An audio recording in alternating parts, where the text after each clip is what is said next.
What do you think about aliens? I don't think there are any.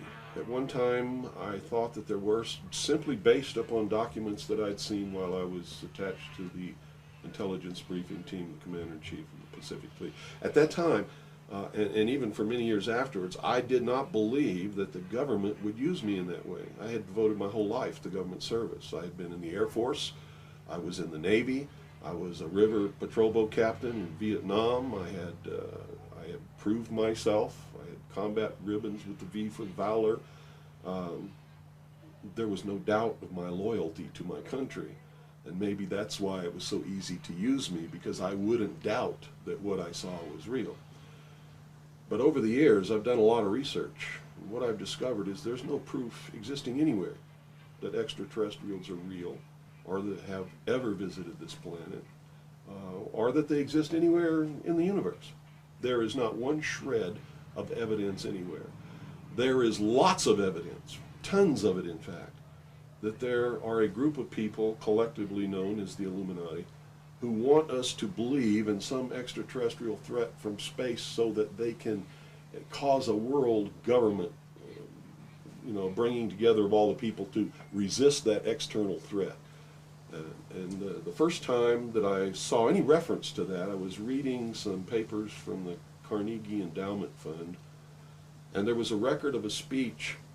It was a dinner for Viscount Ishii of the Japanese delegation, the Japanese imperial delegation, in 1917. And John Dewey was one of the speakers. And the first sentence out of his mouth, as I was reading this, I almost fell out of my chair, because this was in 1917, and he said the best way to cause all the people of the world to come together in one world government and end war forever would be if we were attacked by some other species from some other planet. And boy, that just clicked with me, and I knew that that this is just another scam. This is the age of deception. There's no doubt about it. And then 8 times during Reagan's administration, he inserted almost the exact same phrase into 8 of his speeches. And it's a scam. That's what I can tell you. What they call UFOs, these craft that fly around the sky, are real. But they're not piloted by some little green guy from some other planet.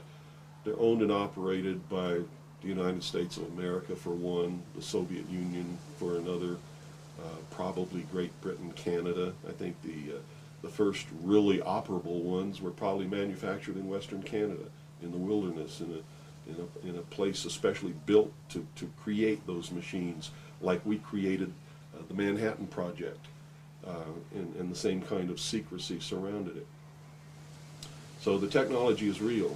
It's been kept secret, and it's been used to promote this concept that there's an alien threat to this earth.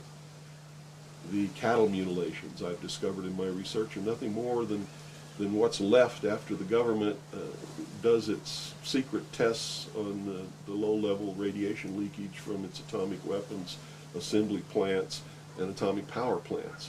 It's a low-level radiation monitoring project. And if you look at what's missing in the cattle, you'll see that it's just as clear as day. They take the lips, they take the tongue, they take a 6-inch patch of skin, they core out the rectum, the colon area, where those kinds of things would collect. They pass through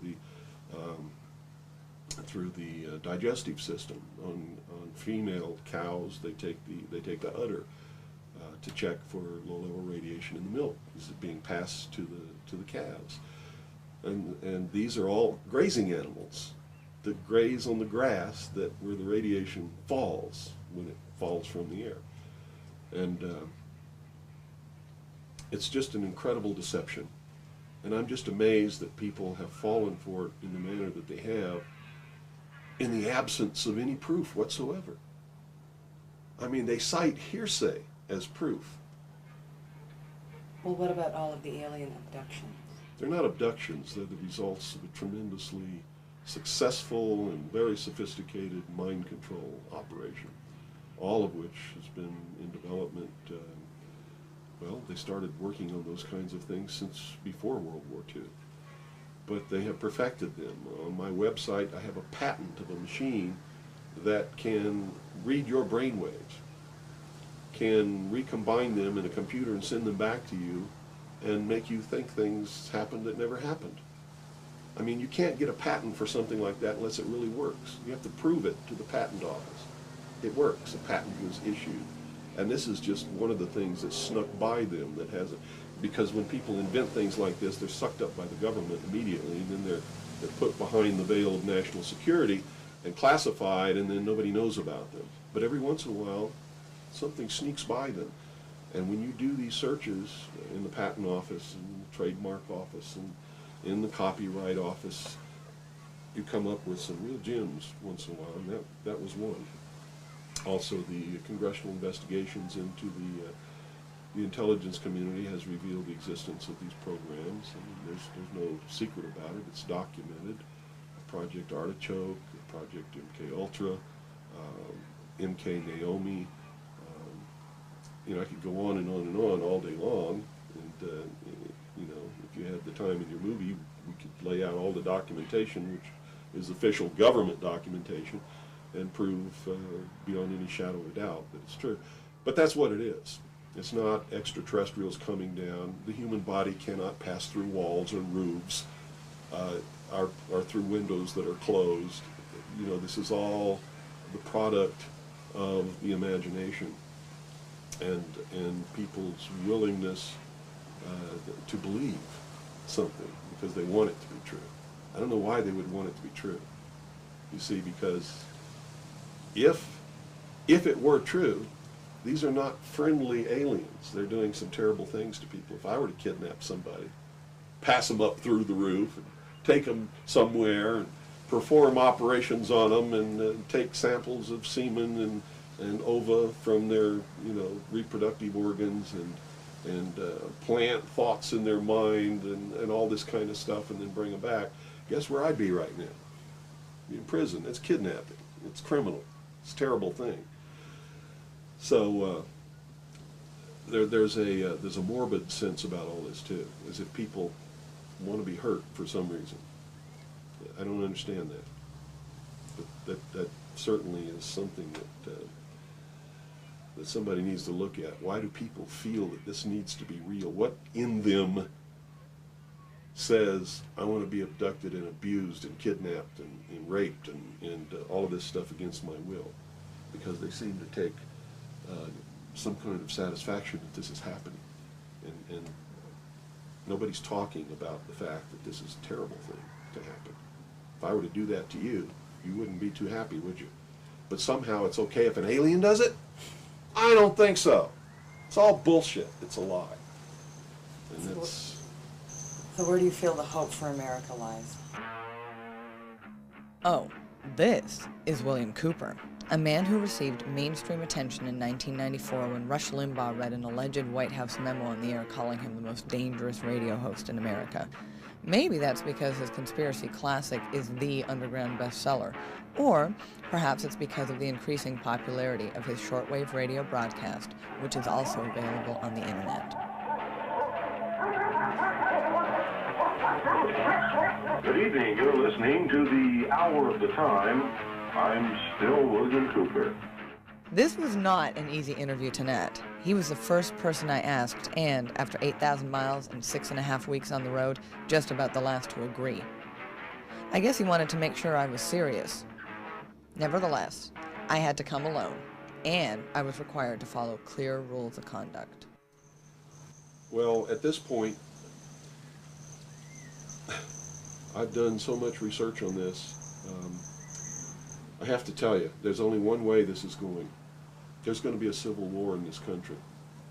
And I hope the outcome of the war will be the reinstatement of constitutional Republican government. But whenever you have a war like that, you're going to have competing factions to be the winner. And whoever really has the power in the end is going to institute whatever kind of government they feel should be there. There are people in this country who believe that a religious theology or theocracy should prevail. Well, if that happened, we'd have burnings at the stake again, and inquisitions, and heretics, and all of these kinds of things. So that can't be allowed to happen. Can't be. Doesn't matter what my religion is. It can't be allowed to happen. There are people who want a socialist government, much like the one in Sweden. There are people who want to create in the United States what the Soviet Union had hoped to be. There are real Nazis, all of them socialists. Hitler was a socialist. So I see the future as being tremendously dangerous for all of us. Me and many others like me are going to perform a valiant attempt to reinstate, restore legitimate, lawful, constitutional Republican government. Whether or not we're going to be successful, I can't tell you. But I will tell you that once this war starts, it's going to be terrible, it's going to be bloody, and it'll last for 10 or 15 years. That's the nature of this kind of conflict.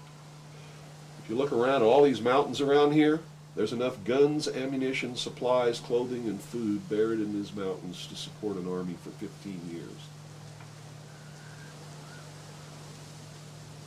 And I don't think the American people realize that they're on the brink of a civil war.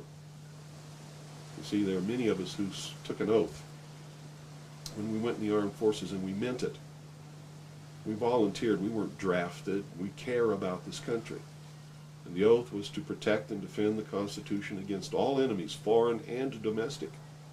And we will fulfill that oath, even if it means we die in the process of doing it. It's that simple. So what do you see happening in the next 4 to 6 months in this Well, country? I don't have a crystal ball. All I know is that the year 2000 is crucial to the plans of those who want world government, because they whipped up sort of a millennium fever, and they've coupled that with Y2K and a whole bunch of other things. Real religious people who think that this is the end of the world and Jesus is coming, or somebody's coming imminently. And so there's this fever that's whipped up. I mean, everybody seems to be on the edge of some kind of hysteria. But it's all in their mind. If you look around, you see the world hasn't changed. It's not coming to an end. This hasn't been brought about by the hand of God. It's been brought about by the deceptions of man. And the quicker people realize that and try and find out who is causing these things to whip up this hysteria, the better off they're going to be.